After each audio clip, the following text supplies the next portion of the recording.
Guys welcome back to the new video of थोड़ा पढ़ ले। तो आज की इस वीडियो में हम लोग पढ़ने वाले हैं सब नेचुरल फेनोमेना क्लास 8 साइंस का चैप्टर नंबर 15।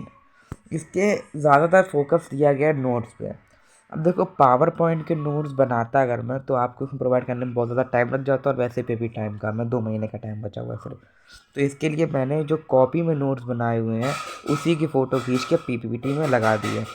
इसके साथ आपको एक्सप्लेनेशन और देखने को मिल जाएगा, नोट्स को अच्छे से समझा देंगे। आपका 90% 90 नहीं तो 80% चैप्टर आपका यहाँ पे ख़त्म हो जाएगा, सिर्फ नोट्स का एक्सप्लेनेशन जैसे मैं दे दूंगा उसके हिसाब से। तो बढ़ते हैं अपनी वीडियो की ओर। तो पहला पेज आ जाता है हमारा ये। टोटल अभी पार्ट 1 में 3 पेजेस हम लोग डिस्कस करने वाले हैं। तो सबसे पहले पेज में आता है हमारा नेचुरल फेनोमेना क्या होता है। तो रुकना 2 मिनट। हाँ, तो व्हाट इज़ नेचुरल फेनोमेना। तो यहाँ पे अगर हम लोग देखें तो यहाँ लिखा हुआ natural phenomena are those that occur or manifest without human input. Natural phenomena were those that occur or manifest without human input. मतलब नेचुरल फेनोमेना वो होते हैं जो कि अकर करते हैं ह्यूमन के, मतलब नेचुरल फेनोमेना वो होते हैं जो ह्यूमन कुछ भी ना करे तब भी वो अकर हो जाते हैं। ह्यूमन का कोई हाथ ही नहीं होता है इसमें, तब भी वो हो जाते हैं। इसके एग्जांपल देखें तो टाइड्स। क्या टाइड्स को कोई ह्यूमन लाता है कि हाँ टाइड्स अभी ये बटन दबाएंगे तो टाइट हो जाएगा। वॉल्केनिक एरप्शन में क्या भी ऐसा ही होता है कि बटन दबाएंगे तो वॉल्केनिक फटेगा। या लाइटनिंग या सैंड स्टॉर्म्स या फिर अर्थक्वेक, इन सब में कुछ ऐसा होता है? नहीं होता है ना, ये सब नेचुरली आते हैं। तो अभी हम लोग 8th क्लास में, तो इसीलिए हम लोग सिर्फ 2 नेचुरल फेनोमेना के बारे में बात करने वाले हैं। 2 डिस्ट्रक्टिव नेचुरल फेनोमेना, पहला लाइटनिंग, दूसरा अर्थक्वेक्स। इन दोनों के बारे में हम लोग अच्छे से बात करने वाले हैं। तो आती है बात कि लाइटनिंग क्या होता है। You might have seen sparks on an electric pole when wires become loose. आपने क्या है कि जो इलेक्ट्रिक पोल होते हैं आपके घर के बाहर, तो उसमें जब तार ढीले हो जाते हैं तब आपने उसमें बिजली कड़कती हुई, मतलब छोटा सा स्पार्क्स देखे होंगे। स्पार्क कैसे बोले हैं, मतलब बिजली सी आपको दिखती होगी, स्पार्क सी, ठीक है, और आप भागते होगे उसको देख के। तो जो ये स्पार्क्स होती है और ये लाइटनिंग होता है, ये दोनों सेम ही फेनोमेना होते हैं। लाइटनिंग भी एक इलेक्ट्रिक स्पार्क है, पर वो ज़्यादा स्केल में होता है। जो इलेक्ट्रिक पोल में होता है वो कम स्केल का होता है, कम मैग्नीट्यूड का होता है, और जो क्लाउड्स में होता है वो ज़्यादा स्केल का होता है। तो चलो, लाइटनिंग समझ गए, नेचुरल फेनोमेना समझ गए। अब लाइटनिंग के बारे में कुछ और चीज़ें हम लोग देखते हैं। In ancient times people did not understand the cause of these sparks. पहले के टाइम में जो पीपल थे वो इसका कॉज नहीं समझते थे। उनको लगता था कि जो लोग हम लोग बुरे कर्म करते हैं, जैसे कि चोरी करना, किसी का मर्डर कर देना, तो इससे भगवान गुस्सा हो जाते हैं, इससे भगवान रूठ जाते हैं और अपना अपना क्रोध प्रलय के रूप में दिखाते हैं। और ये जो लाइटनिंग होती है ये भगवान का दिया हुआ श्राप है हम लोग पे, ठीक है। तो इसीलिए सब लोग लाइन पे चल के रहते थे कि कोई बुरे कर्म नहीं करने। तो अब हम लोगों को तो अच्छे से पता हुआ है कि ये जो लाइटनिंग है वो किसी भगवान के, मतलब गुस्सा नहीं होते हैं भगवान, बल्कि क्लाउड्स में चार्जेस का एक्यूमुलेशन होता है, इसकी वजह से लाइटनिंग कॉज होती है। तो एक सिंपल सा एक डायग्राम दिया हुआ है यहाँ पे। एक सर्कल है, ठीक है, ये एटम है। आपने अभी 8th में केमिस्ट्री पढ़ना चालू किया होगा तो आपको बताया होगा, इसमें केमिस्ट्री में इतना तो आपने पढ़ा ही होगा कि जो एटम होते हैं, मतलब दुनिया का कोई भी वो स्ट्रक्चर है, कोई भी मटेरियल है, कोई मतलब पार्टिकल है, पूरे ब्रह्मांड में जितने पार्टिकल हैं वो सब एटम से मिलकर बने होते हैं। एटम के अंदर एक न्यूक्लियस होता है, सॉरी मॉलिक्यूल बोल दे गलती से। एटम के अंदर एक न्यूक्लियस होता है,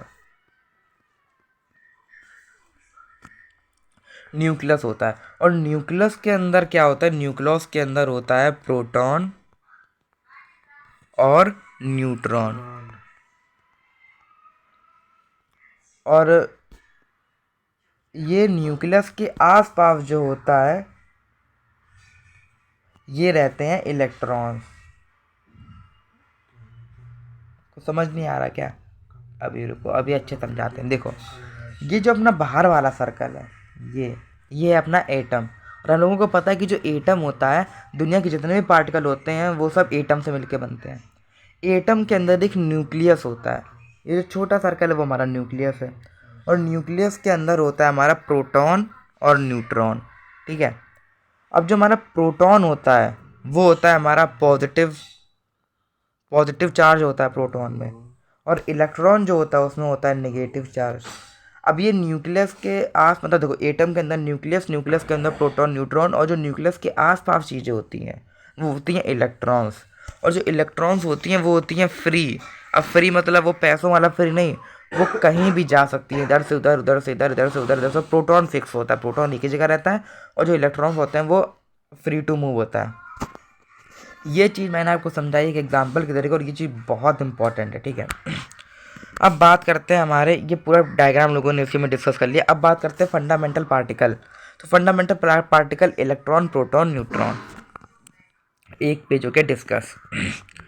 अब देखो, जो हमने यहाँ पे बोला कि यहाँ पे पॉजिटिव चार्ज होता है, नेगेटिव चार्ज होता है, तो इसमें बोला गया है कि charge is a basic property of matter. तो चार्ज क्या होता है? तो जो चार्ज होता है वो मैटर की एक बेसिक प्रॉपर्टी होता है, मतलब ज़रूरी होता है एक मैटर में चार्ज, ठीक है। ये हो गया। अब पढ़ेंगे स्टैटिक चार्ज क्या होता है। Static electricity refers to an imbalance between the electric charges in a body, specially the imbalance between the negative and the positive charge on the body. Static electricity होता है वो इम्बैलेंस जो कि body और electric charge के between में हो रहा है। मतलब वो इम्बैलेंस, मतलब बैलेंस को बिगड़ जाना, ठीक है, बैलेंस का बिगड़ जाना।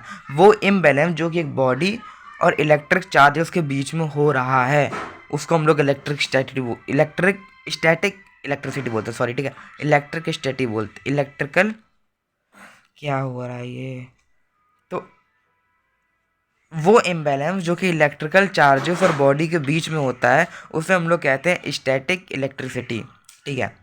Specially the imbalance between the negative and the positive charges on a body. ज़्यादातर ये जो इम्बैलेंस होता है ये नेगेटिव और पॉजिटिव चार्जेस पे होता है बॉडी में, इन दोनों के बीच में होता है। The imbalance in the charges is introduced by physical means. ये जो इम्बैलेंस होता है ये फिजिकल मीन्स से होता है।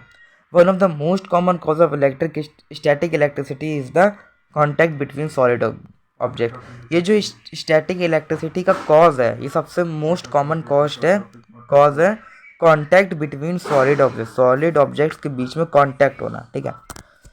अब इतना पढ़ लिया, ठीक है। अब पढ़ेंगे मेथड्स ऑफ चार्जिंग, कि ये जो स्टैटिक चार्ज है चार्ज कैसे होता है। या तो हम लोग इसको रबिंग से चार्ज कर सकते हैं, फ्रिक्शन के द्वारा चार्ज रहेगा, या तो इंडक्शन से चार्ज करते हैं। तो the electrical charges produced by rubbing are called static charge. मतलब जो चार्ज रबिंग से प्रोड्यूस होते हैं उसे हम लोग स्टैटिक चार्ज कहते हैं। ये भी हो गया। अब बढ़ते हैं चार्जिंग बाय रबिंग क्या होता है, रबिंग से चार्जेस कैसे होते हैं। तो when object like plastic gets rubbed with hair it acquires a charge. मतलब प्लास्टिक जैसे ऑब्जेक्ट जब हेयर से रब करते हैं तब उसमें चार्ज आ जाता है। उसी तरीके से जो ग्लास रॉड होता है जब उसको सिल्क के क्लॉथ से करो तब उसमें भी चार्ज आता है। इस तरीके से रबिंग से चार्जेस आता है। Objects that carry a charge by means of rubbing or other processes are called charge objects. वो ऑब्जेक्ट जो कि चार्ज कैरी करते हैं रबिंग से या फिर अदर किसी मेथड से उनमें चार्ज लाया गया है उनको चार्ज ऑब्जेक्ट्स कहते हैं। इतना हो गया। अब बढ़ते हैं आखिरी पड़ाव की ओर। आखिरी पड़ाव है इलेक्ट्रोस्कोप। सॉरी।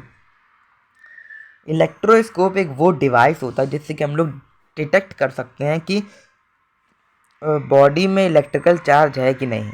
तो इसकी प्रॉपर डेफिनेशन रहेगी, the electroscope is an early scientific instrument use to detect the presence of electric charge on the body.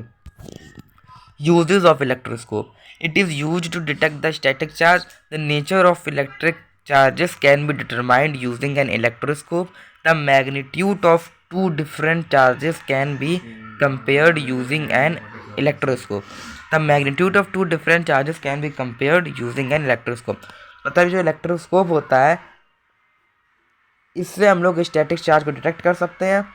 Electric charges का जो नेचर है वो इलेक्ट्रोस्कोप से डिटरमाइन होता है, और मैग्नीट्यूड दो डिफरेंट चार्जेस से कंपेयर कर सकते हैं हम लोग इलेक्ट्रोस्कोप से। और जो नोट्स में नहीं है उससे भी ज़्यादा इम्पॉर्टेंट चीज़, जो नोट्स में नहीं है उसमें इम्पॉर्टेंट चीज़ क्या है अपनी, वो है जो चार्जेस होते हैं वो दो टाइप्स के होते हैं। पहला होता है पॉजिटिव चार्ज, दूसरा होता है निगेटिव चार्ज। ठीक है, सेम काइंड ऑफ चार्ज, यानी कि प्लस और प्लस, पॉजिटिव पॉजिटिव हमेशा रेपल करेंगे एक दूसरे को, रेपल करेंगे, और निगेटिव निगेटिव रेपल करेंगे। लेकिन पॉजिटिव निगेटिव अट्रैक्ट करेंगे और पॉजिटिव निगेटिव अट्रैक्ट करेंगे, निगेटिव पॉजिटिव अट्रैक्ट करेंगे। Same kind of objects repel each other and different opposite kinds of charges repel each other, मतलब अट्रैक्ट ईच अदर। ठीक है, अब बढ़ते हैं आगे। तो आगे अपना कुछ नहीं है, आगे सिर्फ इतना लिखा हुआ है, वेट फॉर द पार्ट 2। ठीक है, पार्ट 2 में हम लोग आगे डिस्कस करेंगे। नोट्स एक नंबर, नोट्स बेहतरीन एकदम। ठीक है, तो अभी के लिए बाय, मिलते हैं अगली वीडियो में। Make sure to like and comment the video. Bye.